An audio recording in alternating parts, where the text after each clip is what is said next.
By Mawakaba Bium na ya the Badwam TV Badwam na when you go so out and brave do say media go kensi me say Bram Dean Adin Nyame Ba Bernard Padibotre Sergio Manu to me power producer na no pay na kese pa and come bed power so so na no pay say me fast ma go kensi me say Bram na bed power dey sika na obedi gu botom na bibi akoso ama if say na watri sha see na say woni sika waso ba hye cause school fo ebie kwan nti wo se wo ye wofa na wo ye papa ana mama bia wo so nyiska na wo de settle bills ne nyamanyama na bibi akoso me karama ma na no pay me bae wo se me money us no tra e wo bed power so na so an hye nti na bibi aye fine bed power na edwuma ko ma so masenya na no pay se me fa ko ken se me prem na intempa so me sha se fo bi man so na ya hwen se me akoso na no La Liga match ba ko de twoda na no na boys di last goal so na nkomo pe mo goals so no goals no ambado do na Rayo Vallecano e born a kaba kwa went to me madaraka and highlights no contest strike at Magan and Abranti Abdul yes Bwani Bobo Rayo Vallecano a boss as soon as come and some what Mobako yes Abranti engine and so yeah second and Branti on born more than na coach ni agena mo mobile na mo form bossa and any fancy talents here no matches ni bi so to Jana Palma train firma Udinis e born a come and some Motimu no Sasson Lazio e Hellas Verona e born a come no so etimo Bako na emodin. Yes, highlights in the court. The Champions League is back. Yes, and matches do na to na live commentary. Our Sempa 94.7 average so Adom 106.3 na yen matches and baso Kejuan nkwa na baso matches ni nyine mo ye den Juventus any PSV and the Pem so and young boys any Aston Villa sans na AC Milan Liverpool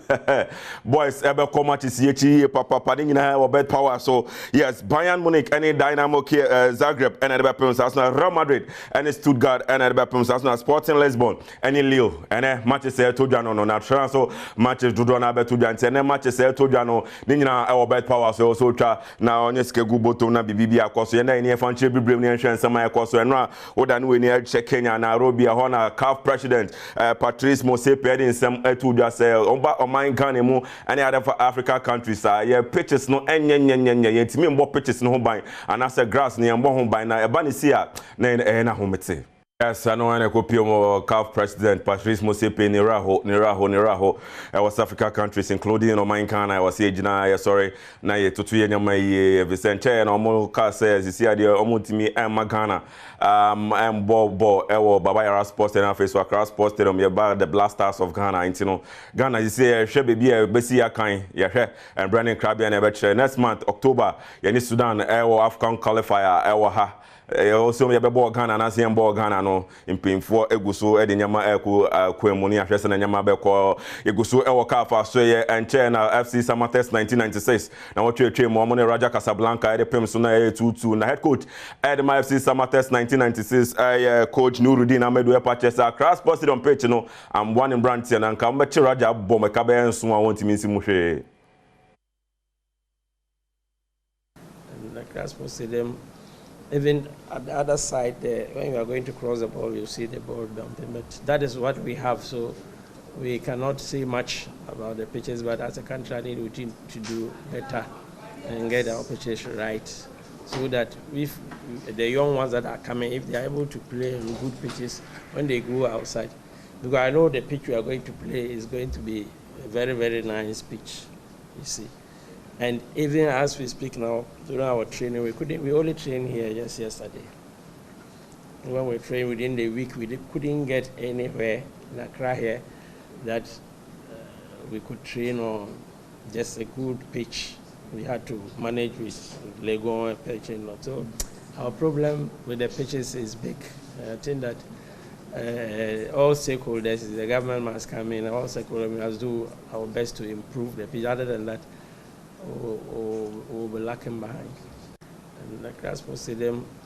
even at the other yes, I know. And then some coach Nuruddin Amedu to Jao. Head coach at my FC Samatex 1996 now. Yenda in here function Babo Bomni some course na FIFA and the Ghana Football Association account to Mabo some boa abwa mba umpe somebody who share a good year papa no more year football administrators na head of women football development at the Ghana Football Association Mami and the team at Jennifer Mankwa at the Sama Tuja esa nsem ye ko hun. You see them to be young, as you are saying. Some of them are coaches, some of them are old players. So, management of a team, all these people makes it possible to carry out the day-to-day activities of it. So that is why we included them to come and for us to impart more knowledge to them so that they can go back and implement it. You see them to be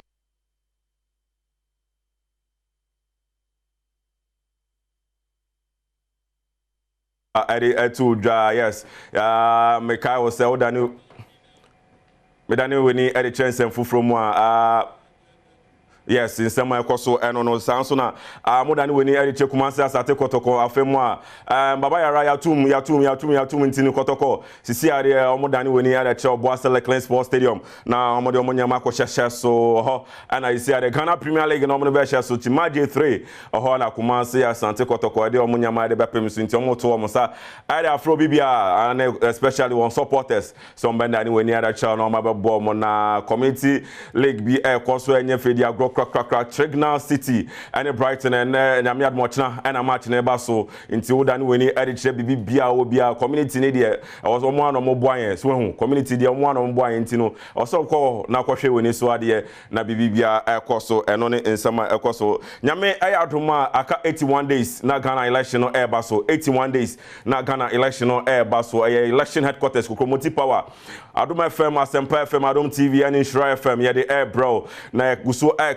say Friday sectoral debate yes I did bro sectoral debate yes I did bro na yes Ghana kwan and a Friday yes and I say Friday yes na Ghana kwan ni na abanye ba so se no maye omunyama omuka se afi and I say na otwi fie bi atwam no say year of rose say year of rose no say and akosie inti na watchi ewie Friday sectoral debate yeah the bro our character center yes boy and I said only ehwimbom na hu se na Ghana kwan ni na yeah the bro ekukudam and I from no mo ne ye embetwe nkomo inti bibia wo bia na fro 7 pepe ne ahase na bibia ko sectoral debate na watchi Friday yeah the bro our character center na ya hwese na anyama ko na happy birthday sonko enko mobile ni din edi patient nibo we if you papa wo ma me ne obusuan nyina amose nyankopon enhira na bibia enko so ma sans na reverend ene ne yire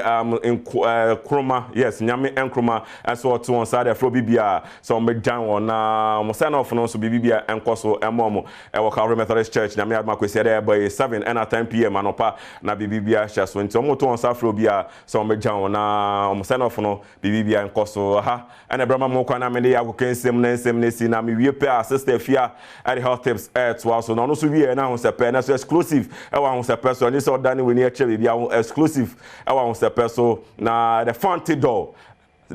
door yes or no and then on sepe no eba and then I'll say exclusive view de ba no na wo kwa wan hwa na wa messe intino sister fia the health tips area na ho sepe to also meeting etinyame ba Bernard Padibotwe